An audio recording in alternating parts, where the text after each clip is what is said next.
Protocols. Okay, तो अभी तक हमने बात की है एप्लीकेशन लेयर की प्रोटोकॉल्स के बारे में। अभी नेक्स्ट अगर हम आगे बढ़ें, जैसे कि अगर आप देखेंगे कि अगली आपकी लेयर कौन सी आती है, तो वो है ट्रांसपोर्ट लेयर।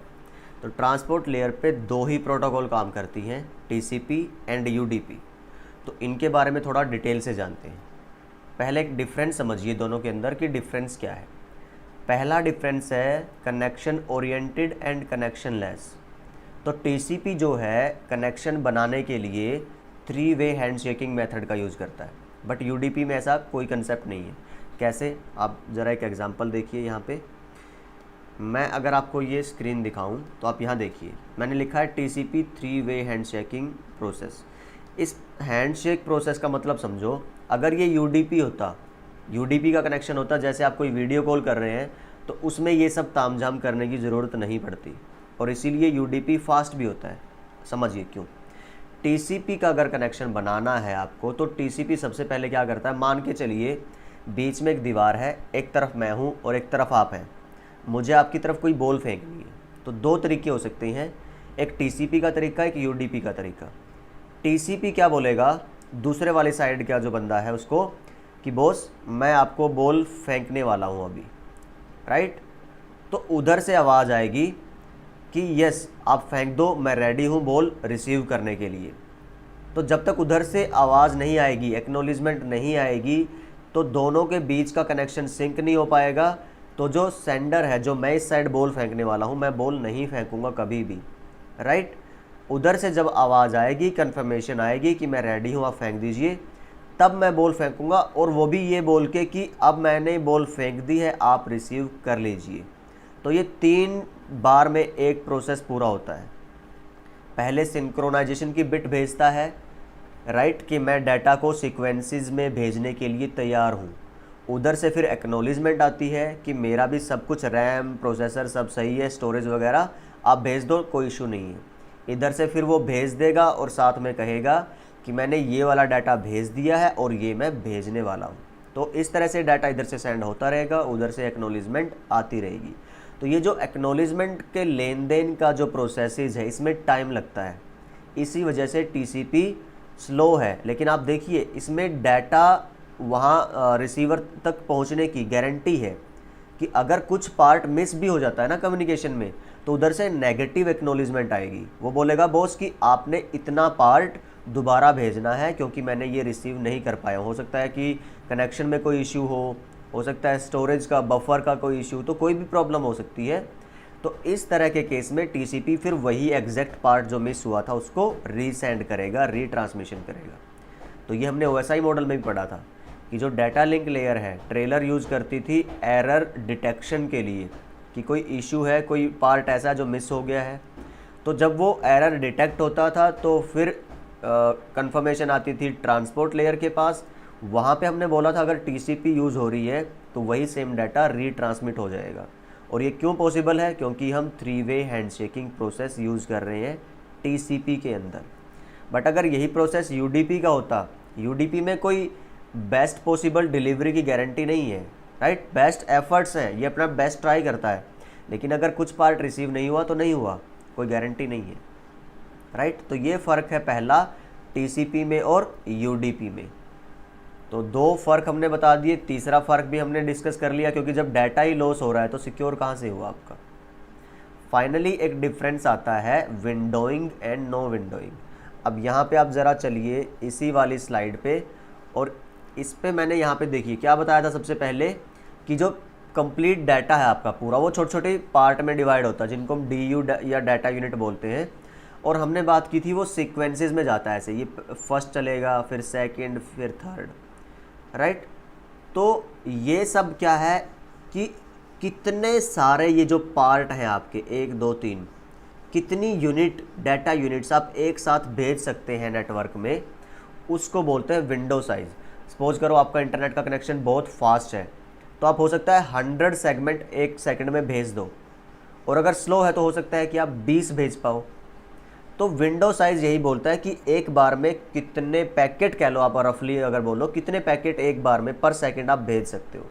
यहाँ पे मैं ये बात नहीं कर रहा कि एक पैकेट के अंदर कितना डाटा, नो, वो तो DU, MTU या फिर फ्रेम साइज़ वो सब है। कितने फ्रेम्स या कितने पैकेट पर सेकंड आप नेटवर्क में भेज सकते हो, वो है विंडो साइज़। और TCP में विंडो साइज़ एडजस्ट किया जा सकता है, UDP में नहीं किया जा सकता। सपोज करो सेंडर भेज रहा है 1000 पैकेट 1 सेकंड में और रिसीवर के पास कैपेसिटी है सिर्फ 700 रिसीव करने की, तो ये एक्नॉलेजमेंट भेज देगा सेंडिंग साइड पे कि बॉस आप थोड़े स्लो डाउन हो जाइए, मैं कुछ पैकेट ड्रॉप कर दे रहा हूँ, मैं रिसीव नहीं कर पा रहा। और ये किस में पॉसिबल है? सिर्फ TCP में, राइट। UDP में अगर उधर से 1000 आ रहे हैं, आप 700 रिसीव कर रहे हो, तो 300 लॉस होते रहेंगे, कोई फ़र्क नहीं पड़ेगा, कोई एक्नॉलेजमेंट रिट्रांसमिशन कुछ नहीं होगा। तो ये फ़र्क है आपका TCP में और UDP में।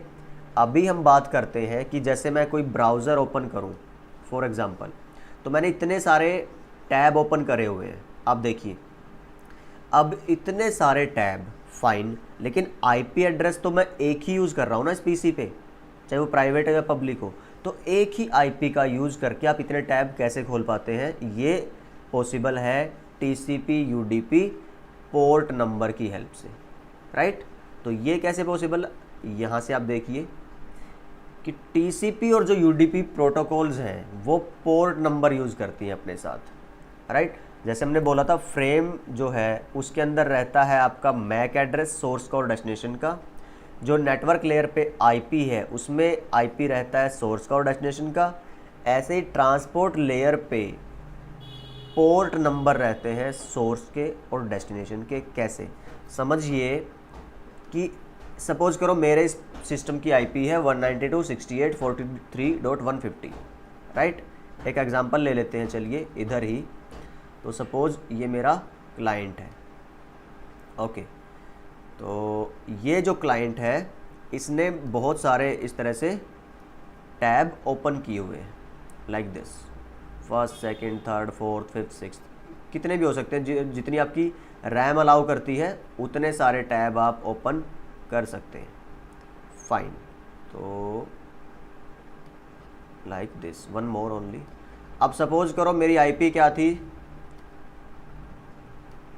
192.168.43.150, राइट। अब अलग अलग टैब को आइडेंटिफिकेशन देने के लिए आप यूज़ करते हैं पोर्ट नंबर। कैसे? जैसे मैंने यहाँ पे लिखा कि जो आपका पहला टैब है उसके साथ पोर्ट नंबर ऐड हो जाए, कौन सा? अब इसके लिए अपने को पता होना चाहिए पोर्ट नंबर के बारे में पहले, राइट। तो अभी मैं इसको हटा रहा हूँ यहाँ से। पहले आप जानिए कि पोर्ट नंबर कितने हो सकते हैं। ये एक 16 बिट का नंबर है, तो बाइनरी नंबर सिस्टम हम यूज़ करते हैं। 2 की पावर 16 अगर आप करोगे तो वो बनता है 65,536, 65,536। लेकिन अगेन हमें पता है रेंज हम 1 से नहीं चलते, 0 से लेके चलते हैं, तो ये बनेगी आपकी रेंज।